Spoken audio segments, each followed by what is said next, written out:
Hi friends, welcome to అత్తా కోడళ్ళ వంటలు. ఈరోజు మనం పంప్కిన్ కర్రీ సింపుల్గా వేగం ఎలా వండాలనేది చూపిస్తాను మీకు. ఇలాగా నేను ఒక పెద్ద ఈయనలా పొడవుగా ఉంటుంది కదా, ముక్కలు అమ్ముతుంటారు, అది తీసుకున్నాను. ఇది ఒక 300 గ్రాములు ఉంటుంది వెయిట్. అయితే ఇలా ముక్కలు కోసుకోవడమే, బాగా కడుక్కొని తొక్కతోటే కోసుకోవాలి. వెనక్కి తొక్క కూడా ఉంటే బాగుంటుంది టేస్ట్. పొయ్యి మీద పాన్ పెట్టుకున్నాను. ఒక 2 స్పూన్స్ ఆయిల్ వేసి, ఒక టేబుల్ స్పూను మినపప్పు, ఒక స్పూను శనగపప్పు, ఆవాలు ఒక 1/2 స్పూను, జీరా ఒక 1/2 స్పూన్ వేయించాలి. అలాగే ఒక ఎండుమిర్చి ఇలా కొంచెం వేయించుకుందాం.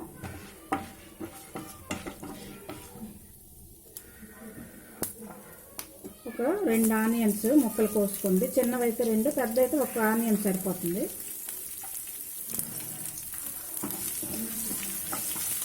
ఇలాగా 2 మినిట్స్ వేయిద్దాం. ఒక 2 రెమ్మలు కరివేపాకు వేయండి.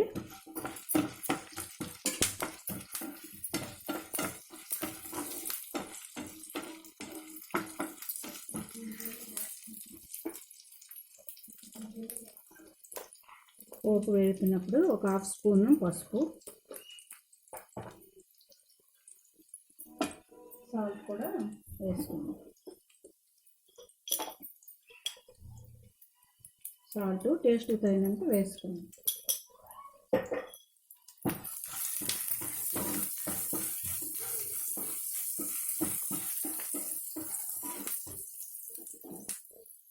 ఇప్పుడు ఈ గుమ్మడి ముక్కలు కోసి ఉంచుకున్నాం కదా, ఇవి వేసుకున్నాం. కొంచెం పెద్ద ముక్కలుగా వేసుకుంటేనే బాగుంటుంది. కోసేటప్పుడు మనకు గట్టిగా అనిపిస్తుంది, కానీ వేడి తగిలేసరికి మెత్తబడతాయి, వేగంగా మనకి ఇస్తాయి. అందుకోసం ఇలా ముక్కలుగా ఉంటే బాగుంటాయి.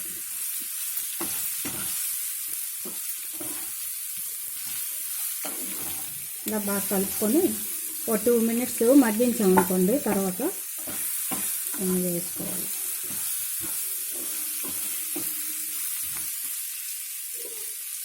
ఇలా మూత పెట్టి కొంచెం సిమ్లో పెట్టుకొని 2 మినిట్స్ బాగా మగ్గితే బాగుంటుంది. చూద్దాం. ముక్కలు చూసారు కదా, కొంచెం మగ్గాయి, కలర్ చేంజ్ అయ్యాయి కదా. ఈ పప్పులో వేయడం అంతకి పప్పులు తగిలి చాలా టేస్ట్గా ఉంటుంది పంప్కిన్ కర్రీ. సింపుల్గా చాలా విటమిన్స్ ఉంటాయి. ఇది చాలామందికి ఇష్టం ఉండదు, లేకపోతే గుమ్మడి తినడం వల్ల హెల్త్ ప్రాబ్లమ్స్ వస్తాయని పెద్దవాళ్ళు అంటారు. గుమ్మడి తినకూడదు, అన్ని జబ్బులు వస్తాయని. అవన్నీ ఉట్టిదే. ఇందులో చాలా ఎక్కువ విటమిన్స్ ఉంటాయి. కర్రీ తీగా ఉంటుందని కొంతమంది తినరు, కానీ చాలా బాగుంటుంది. తింటే మనకి అన్ని విటమిన్స్ వస్తాయి. ఏ విటమిన్, సి విటమిన్ అన్నీ ఉంటాయి. చాలా బాగుంటుంది. ఇలా సింపుల్గా, ఇది ఎక్కువ కాస్ట్ కూడా కాదు. ఈ సెకండ్ కర్రీ కింద చేసుకుంటుంటాం మేము ఎప్పుడు కూడా. ఎక్కువగా సైడ్ ఏదో మనకు కర్రీ వండుతాం కదా, దాని పక్కన ఇది తీగా ఉంటుందని చాలామంది తింటారు, కానీ మేము ఇంట్రెస్ట్గా తింటాం, ఎక్కువగా వండుతుంటాను నేను. ఇప్పుడు బాగా వేగిపోయి కదా, ఒక గ్లాస్ వాటర్ వేసుకుందాం.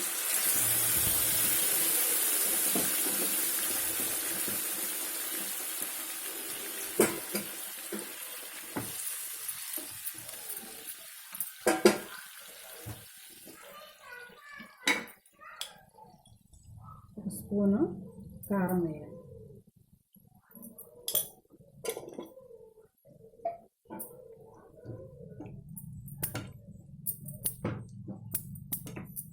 ఇలాగా వాటర్ వేసాక ఇది మనకి 5 నుండి 7 నిమిషాల్లో దగ్గరకు వస్తుంది,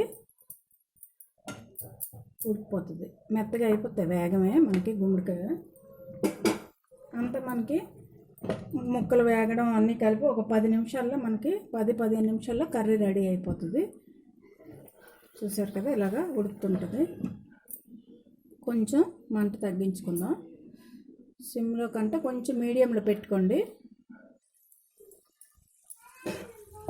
కొంచెం దగ్గరికి వస్తున్నప్పుడే మనం ఒక స్పూను బెల్లం వేయండి, చాలా టేస్ట్గా ఉంటుంది.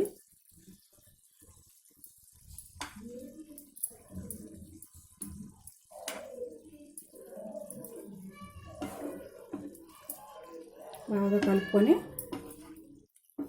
ఒక 2 మినిట్స్ మూత పెడదాం, బెల్లం అంతా కలిసేటట్టు. ఇలాగా కొంచెం జ్యూస్ లాగా ఉంటేనే బాగుంటుంది, దగ్గరికి వస్తుంది. ఇంకా ఒక 2 మినిట్స్ సిమ్లో పెట్టండి, బెల్లం అంతా పడుతుంది, టేస్ట్ బాగుంటుంది. చూద్దాం.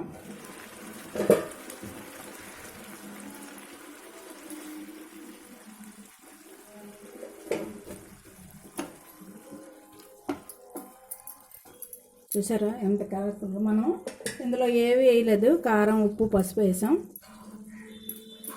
జస్ట్ పోపు అంతే. మసాలాలు అయితే నేను ఏవి వేయలేదు, అబ్జర్వ్ చేశారు కదా, ఎల్లుల్లిపాయ ఏవి కూడా వేయలేదు, ఇంకేం వేయక్కర్లేదు. సింపుల్ కర్రీ ఇది, చాలా టేస్ట్గా ఉంటుంది. మీరు ఒకసారి వండి చూడండి, కొత్తగా వండే వాళ్ళైతే. కొంచెం సాల్ట్ చూసుకుందాం, ఉప్పు అన్నీ సరిపోయి, స్వీట్ కూడా చాలా బాగుంటుంది. రోటీతోటి బాగుంటుంది, రైస్లకు కూడా బాగుంటుంది. డిష్ అవుట్ చేసుకుందాం. చూసారు కదా, పంప్కిన్ కర్రీ సింపుల్గా రెడీ అయింది. మీరు కూడా ఇలా చేసి చూడండి. ఈ వీడియో మీకు నచ్చినట్లయితే షేర్ చేయండి, లైక్ చేయండి. కొత్తగా చూసే వాళ్ళైతే సబ్స్క్రైబ్ చేసుకోండి. Okay, thank you for watching.